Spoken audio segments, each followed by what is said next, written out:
But the cost of a computer is still the cost of a computer. The rules seem to be that a desktop was $1,000 and a laptop was $2,000, and that hasn't really changed that much for a good one. But what's changed inside it is dramatically the computing power. I mean, the phone I've got in my pocket is, 1,000 times more powerful.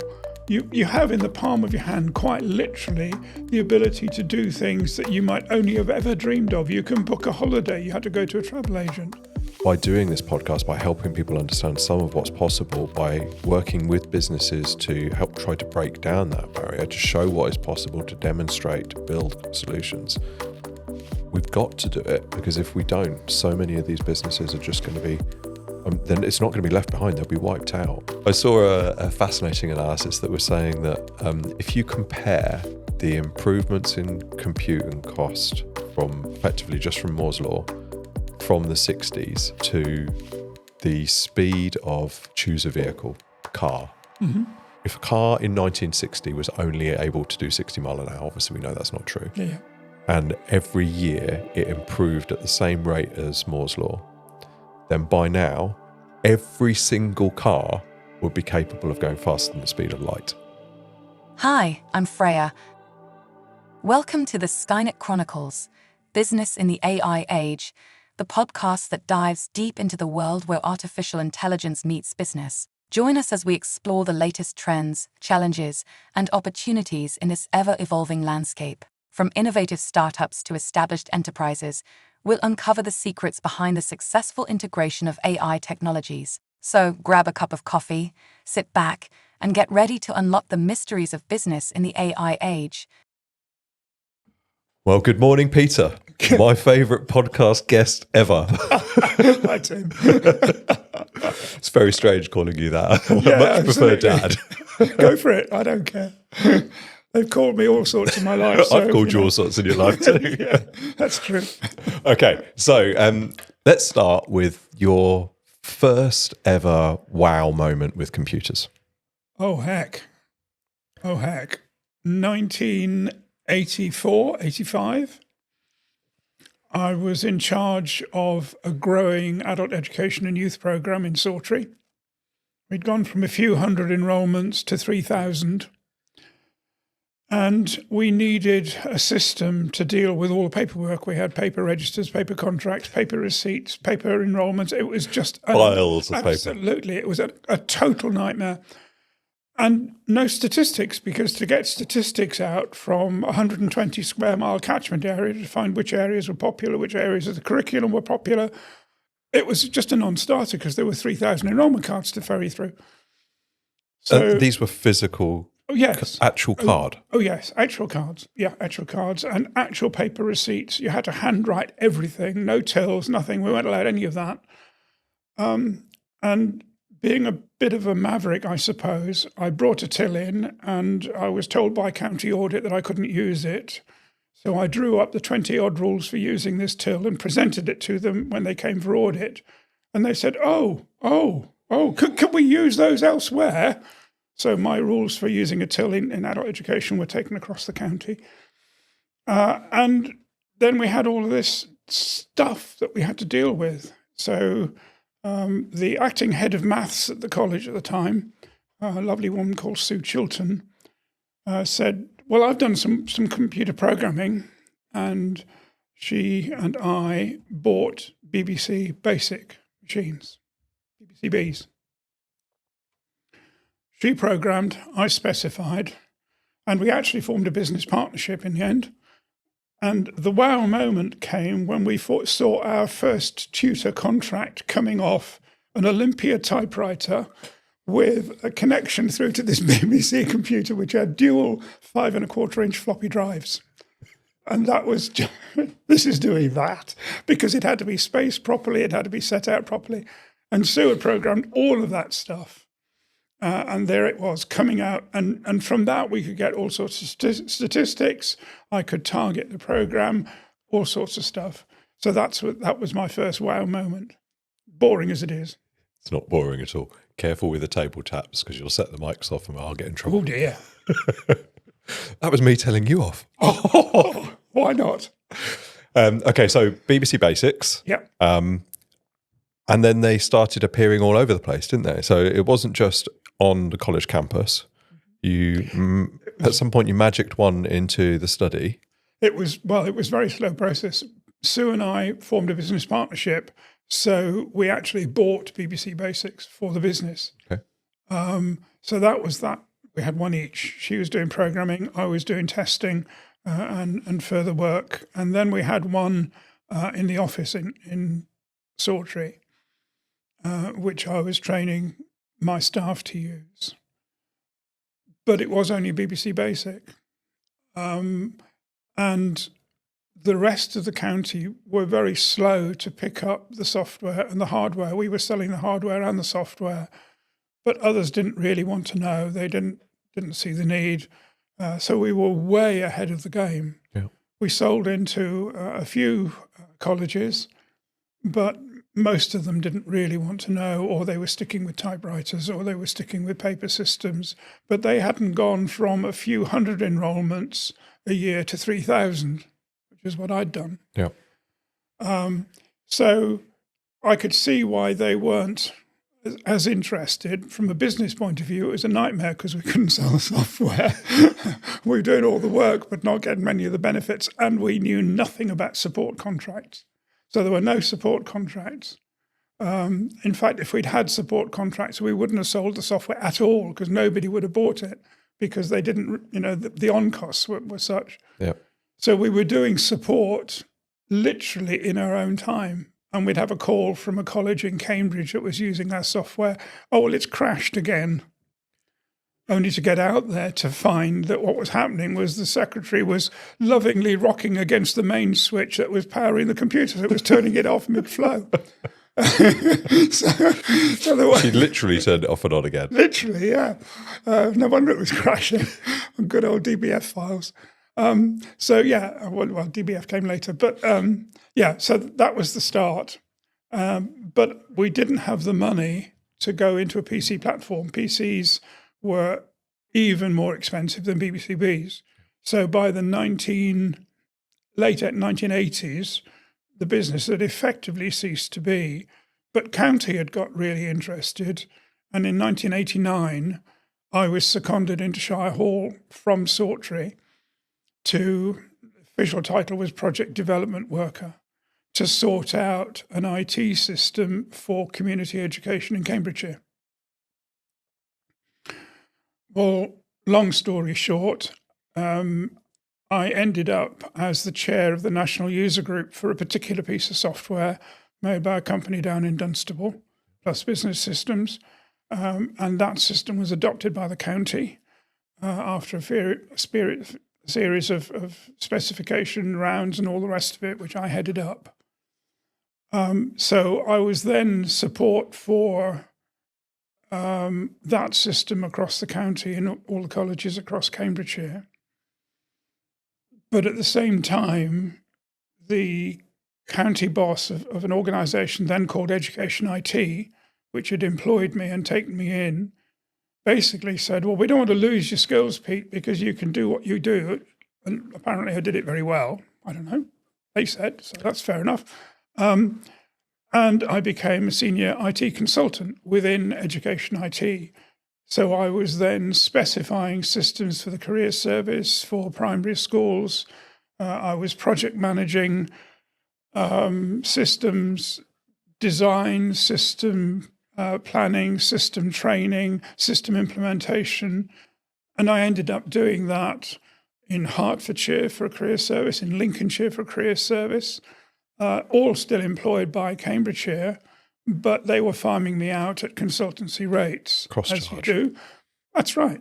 And that all seemed to work pretty well until it all sort of came to an end when the primary school system got to where it could go and the career system got to where it could go, and then they didn't know what to do with me, so they made me redundant. I was 51. And I said, well, hang on a minute, I've been doing this sort of stuff for the last, 12, 14 years. I've been working from home since the early 90s, because you've seen the computers in the office. And benefited from the hand-me-downs. There you go. And so I thought, well, I've been doing it for 14 years. I can carry on doing it. I was still chair of the national user group of this piece of software, and I was being asked to support London Borough of Hillingdon, London Borough of Hounslow, all sorts of places up north. So, well, I can go out on my own. So eventually, long story short, again, we set up CCCS Sortery Limited, June and I, my wife and I, and we ended up as a consultant, and I was working with then the Quality Improvement Agency, going into adult education colleges, going into local authorities, going into FE colleges, work-based learning providers, advising them on what they needed to do to meet the data returns required by the government and how to use the data. So I was one of only 4 specialists in the country, traveling the country, doing all this sort of stuff.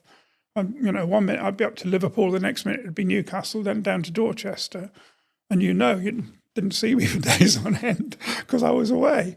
So that was sort of a development and nothing like the career I started with, because my qualifications are as a biology teacher and a youth worker. And that's how I started. But it was because of the development of the adult education and youth program, it got me into computers. And so that transition coincided with a rapid introduction of personal computing beyond the dual 5 1/4 drive on the BBC Basic, quickly into Intel architecture, away from the smaller floppy drives to proper hard drives. Mm-hmm. I remember Luke bringing a laptop round that his dad had loaned him, which had dual 3 1/4 drives. And you had one for the operating system and one for a game on this thing that weighed nearly as much as a car. But computing advanced very, very quickly. Yeah. And I remember you spending quite a lot of time with DBase, and that sort of getting me interested in what was possible with databases.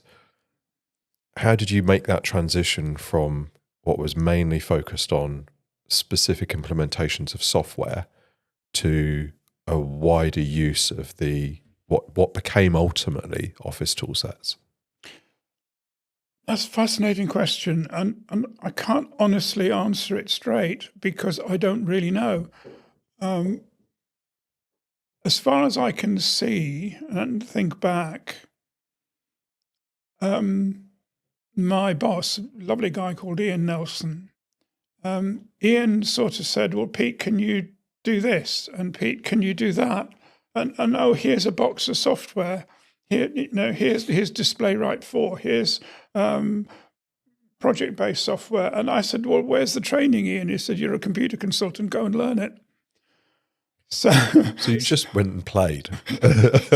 So I learned how to tree a piece of software and work out all the functionality and all the interrelationships and all of that stuff. So I suppose, very well placed, because I had all of these pieces of software I could look at. And there was another piece of software that we used in community ed that was used across the county, and I was very familiar with that. That used DBase 4.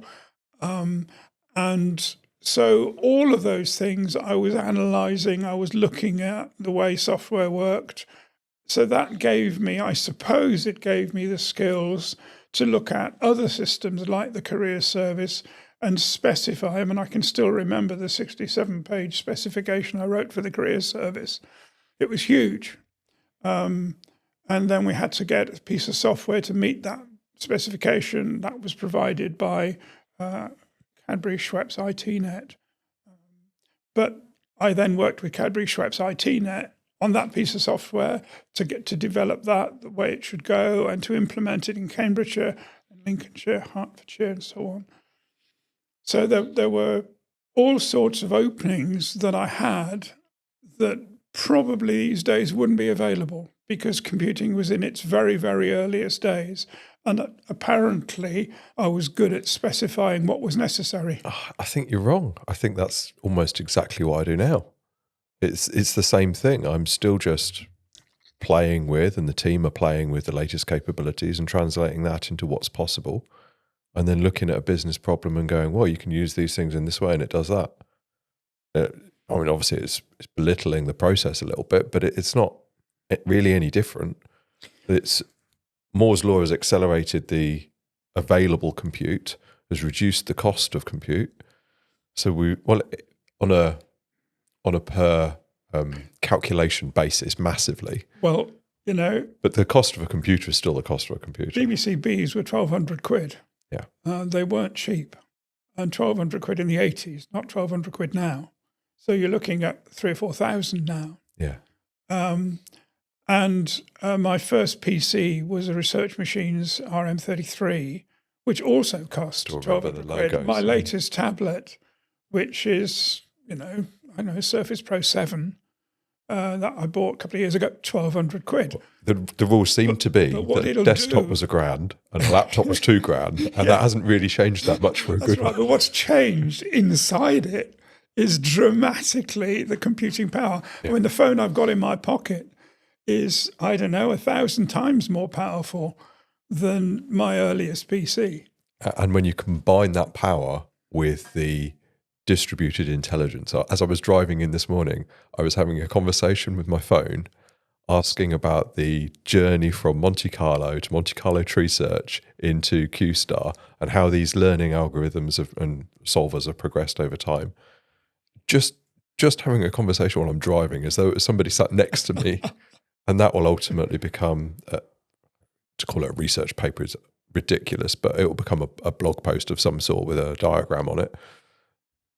But you can have that conversation with something that isn't human and has an understanding of the world and history, just because available compute keeps on increasing. But you see, as your dad, alarm bells are ringing that you're having conversations, not concentrating on the driving. Yeah, but I've been having conversations when I've been driving, talking to you for years. And you never did that, did you?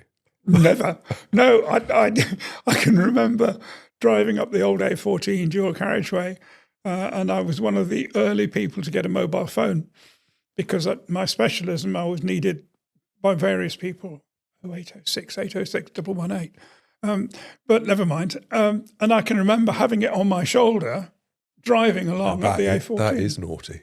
Well, it wasn't illegal. It wasn't then, no, but very naughty now. And the A14, frankly, was far, far quieter than it is these days. Yeah. So, yeah. So you've obviously seen this arc of available computing and the proliferation of what was once a very expensive device used in very isolated use cases to mass application of computing. You've seen the number and different types of compute devices that we've got in our house with the kids. Mm-hmm. What surprised you most about that? Or is it just normal and expected? If we go back 120 years, long before computers, well, apart from Babbage, and you look at the adoption of the car, then a car has become generic, a must-have pretty much, unless you're living bang in the middle of a city.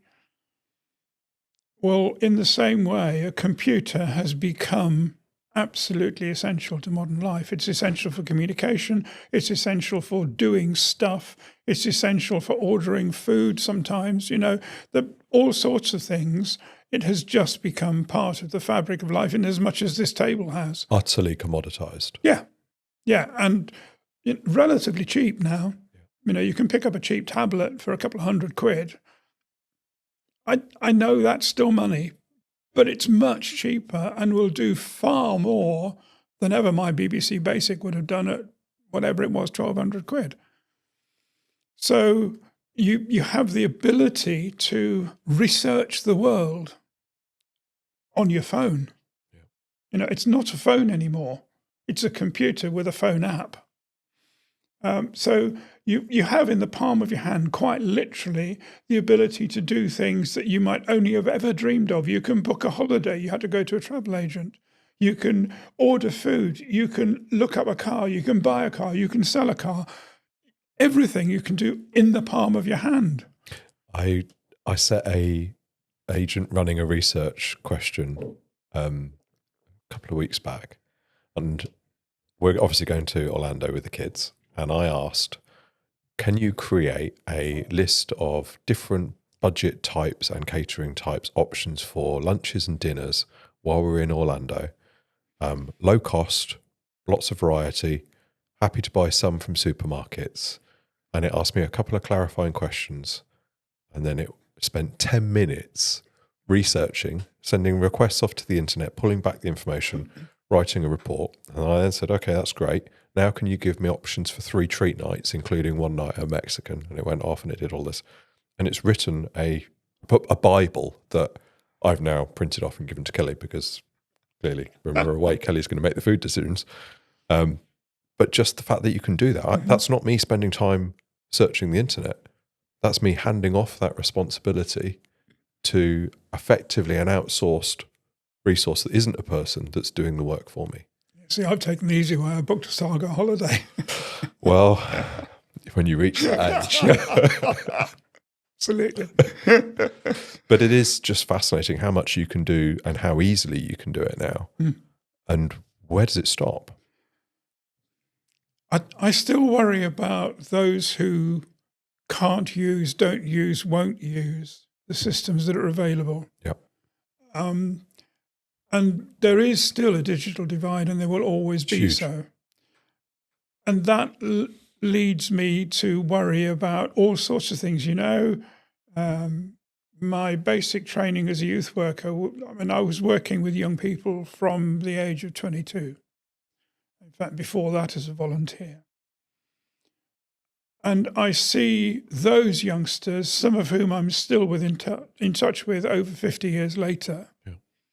And I worry about some of them in urban parts of Telford where there is a clear urban divide, there's a clear divide of wealth and all of these things. And I don't know how we get over that. I really do not. No, I don't know from an individual perspective, but I think we've got exactly the same problem from a business perspective. You go a little bit north of Cambridge, there's effectively a tech divide, and you see the amount of businesses within 20 miles of where we live, and their understanding of what's possible, their adoption of this technology is very, very low. And the risk of therefore being left behind is absolutely huge. Yeah. So by doing this podcast, by helping people understand some of what's possible, by working with businesses to help try to break down that barrier, to show what is possible, to demonstrate, to build solutions, we've got to do it, because if we don't, so many of these businesses are just going to be, then it's not going to be left behind, they'll be wiped out. Yeah. Because businesses I was will be able doing to that outperform them. in 40 years ago. Yeah. In the 80s, I was doing exactly that. And then in the 90s, I was doing it with a wider range of systems. In the 2000s, I was working on consultancy, helping people use systems. And that's always going to go on, because the way technology is developing, the capabilities of the technology, AI, I don't understand Just AI. The rate of improvement in it is true hockey stick growth. Yeah. So it's moving so quickly that even with a team of people dedicating half a day a week just to trying a new concept each and reporting back to it, we can barely keep up. And we're actively trying, and we're working in that space. So a business that is just sort of watching from the side, it's very challenging. Yes, it will be. And that's why specialists like Project Rising are so critical for people, and I'm not being paid to advertise Project Rising. A quick 20 quid under the table before. Oh, thank you. That'd be good. But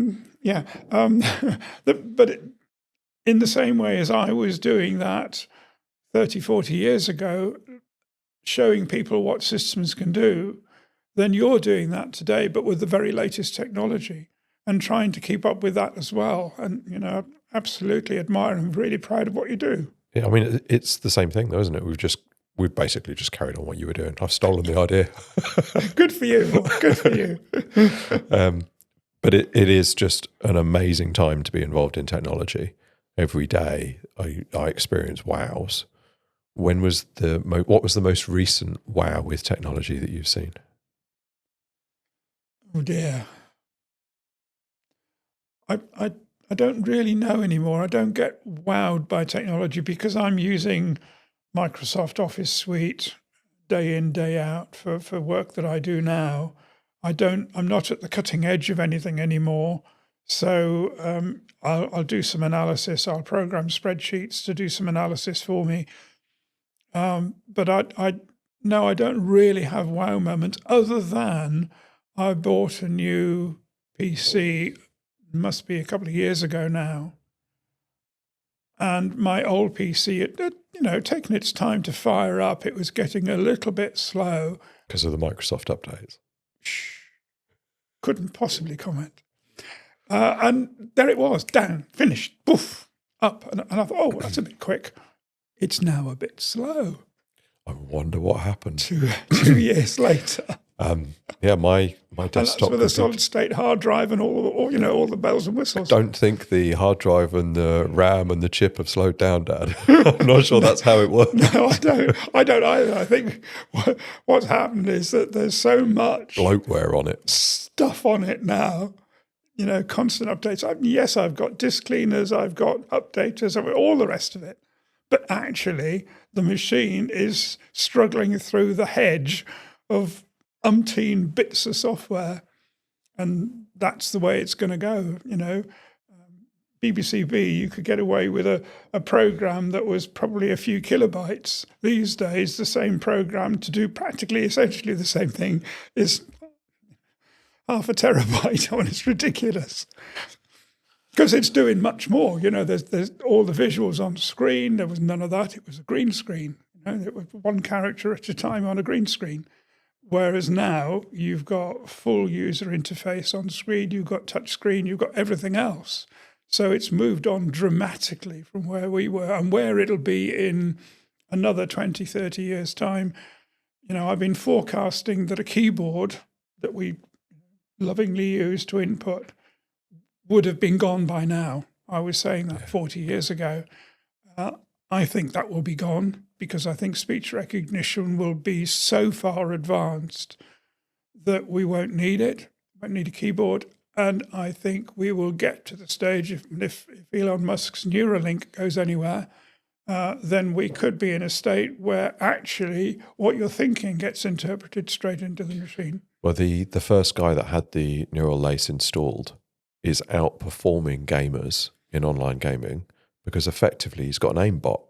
He doesn't have to move the mouse to point where he wants to shoot. He thinks it and it shoots. That's right, yeah, that's right. So he's faster in these online first-person shooters than people who've got all the best equipment because he's got better equipment. He's got a direct interface. Yes. So the latency is that much lower. I was watching something this morning and Elon Musk was talking about how quickly he thinks fully autonomous vehicles will be on the road. And he was being asked about a 10-year forecast. And he said that in 10 years, 90% of the driving will be fully autonomous. And I thought, okay, well, if you qualify that to the United States, then probably I think globally that's highly impractical given what we saw when I was young in Africa. The level of adoption of autonomous driving there, I just don't see it. But he then said that 50% in 5 years will be fully autonomous. And I've always been on the side of thinking technology adoption will happen quicker than it actually ends up happening. And he's definitely in that space. So I don't know about the keyboard. I think there's going to be some people that hang on to it forever. The mouse itself, you just legacy think... system. Well, somebody somewhere is still going to be running Windows XP, aren't they?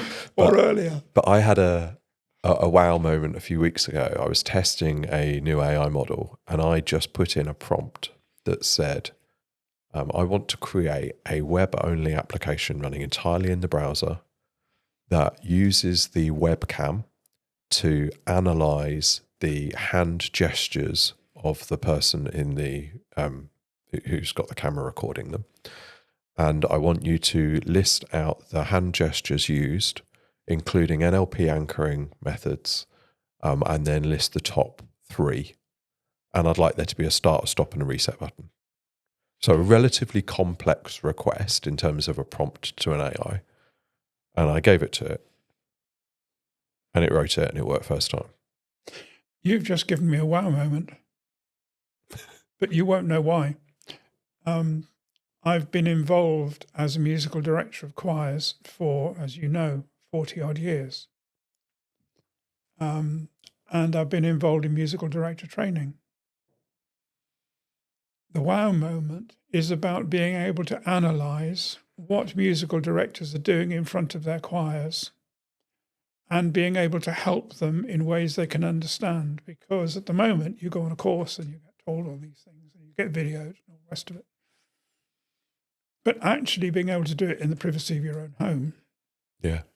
To have that interface with a system that can help you understand what you're doing here and the effect it has on the 40 or 50 people in front of you and the audience behind you is actually pretty stunning. Yeah. So that's my wow moment. And actually, when you think about it, is the hand movement, peak of the hand movement in time with the beat? Are the hand movements predictable? Are you using the right emphasis? There's all sorts of nuances that you could play on that. But the irony is that while you do it to control a choir, I do it when I'm jumping around to music. It's the same hand movement, just a little bit exexaggerated on my part. I have to tell you, for some conductors, it is the same hand movements. We call them monkeys. No, the subtlety of movement, is it boring? Does it say anything to the choir? Is it able to control volume? Is it able to control expression? Is it able to control the beat? And there are so many things going on here in front of a choir that, One of my other interests is musical conductor training and helping directors develop their skills if they want to, and a lot just want to do this. Sorry, microphone. just want to do this, and energize bunny directors.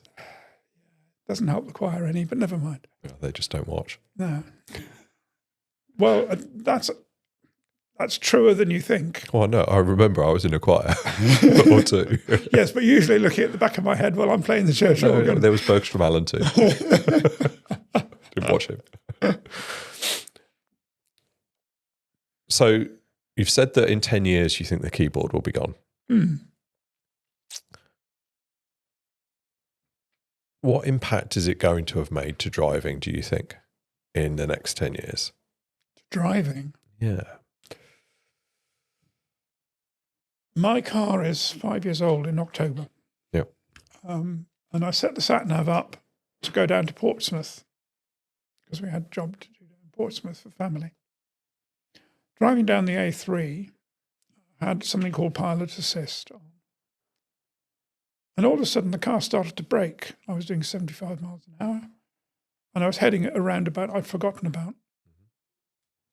And it sorted it for you? Not entirely, but yeah. It slowed me down from 75 miles an hour, that's for certain. 75 mile an hour reported, which was probably 72 or thereabouts, so perfectly legal and acceptable. Yes, absolutely. Yes, it was.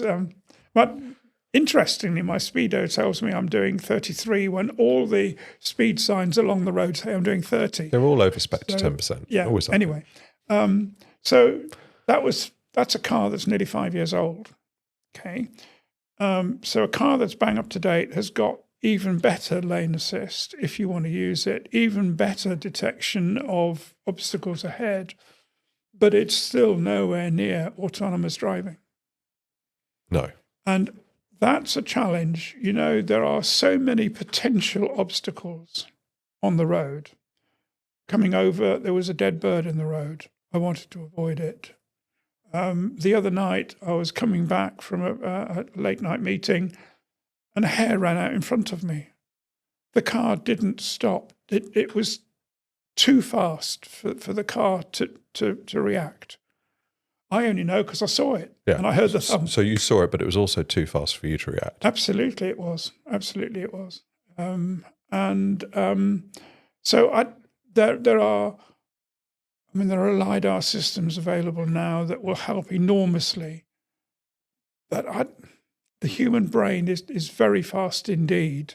at recognizing things that a computer has yet to understand. Yeah, I mean, we've been evolving fight or flight for a long time. I saw an analysis of a LiDAR versus a camera-based system, and the test was there was an amazingly detailed print of a road ahead, and the LiDAR-based car recognized that this wasn't a real representation.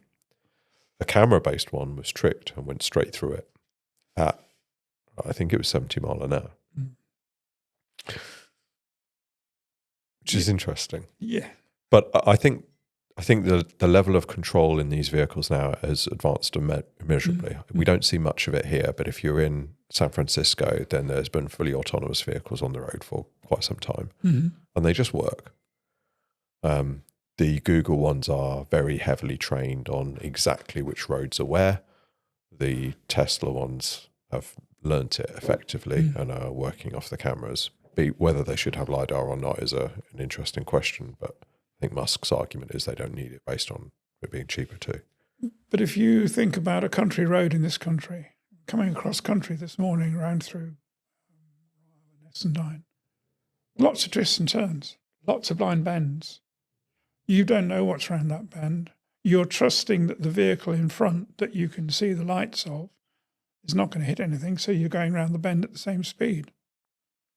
Yeah. A computer's got to be able to understand all of that, and at the same time compute the distance to the hedge alongside you and the white line here and the lorry that's coming at you. The current lane keeping assists, if you're going down a country B road and it's winding and there's a lane marker, they rigidly keep you in that lane. Yes. Even if that's actually dangerous and you can see ahead, you want to take the apex of the corner far more smoothly, but the car won't let you do that. It literally fights you unless you indicate to cross the line. But the problem is the lane markings are not consistent. No. The sides of the road are not consistent. The sides of the road are decaying badly. So you're trying to avoid bumps while trying to avoid the lorry coming at you the other way. So a computer has got an enormous amount to do to be able to recognize all of that. And I'm not sure, but then this is me, 70 odd years old, being a bit skeptical about it all. I don't think a computer yet has the capability of doing that. Whether it'll have it in 5-10 years' time is a different matter. And it's probably not a computer. So the interesting thing with the Tesla deployment, obviously, is the cars are absolutely riddled with individual compute devices, but they're then feeding back that road data to effectively a monster supercomputer that's crunching all of those scenarios and then building the next release of the software. So arguably, they're the biggest robotics company on the planet and have so much of the world actually modeled just from where these Teslas have been driving, which is crazy because the availability of data to train a model or train a computer on how to do something has always been the biggest challenge. And actually, they've been hoovering up data for a long, long time. They have. But if you look at, for example, Google Maps, there's an area that I go to regularly where it hasn't been updated in probably 6 years.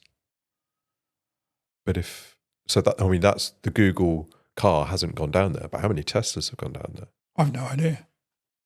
More than the Google car. Yeah. Interesting. Yeah.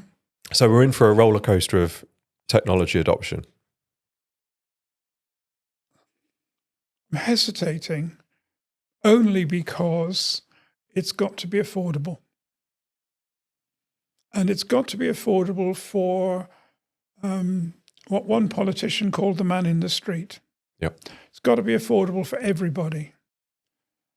Because otherwise you'll end up with, in cars, for example, where those that can afford it will have the very best technology and those that can't won't. I think for driving it goes further than that. I think that people will be insured off driving on the roads and only the elite will be able to afford the insurance because the computers will be safer at driving. I'm insured off the road now, practically. Well, but that's my age. They're going to keep ratcheting that, I think, Dad.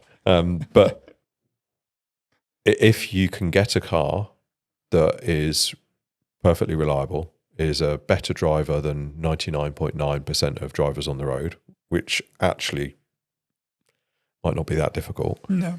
And then you deploy those en masse, and they're available 24/7. You don't need to go out and buy a car. You just say, I want to go from here to here, and one turns up and takes you there.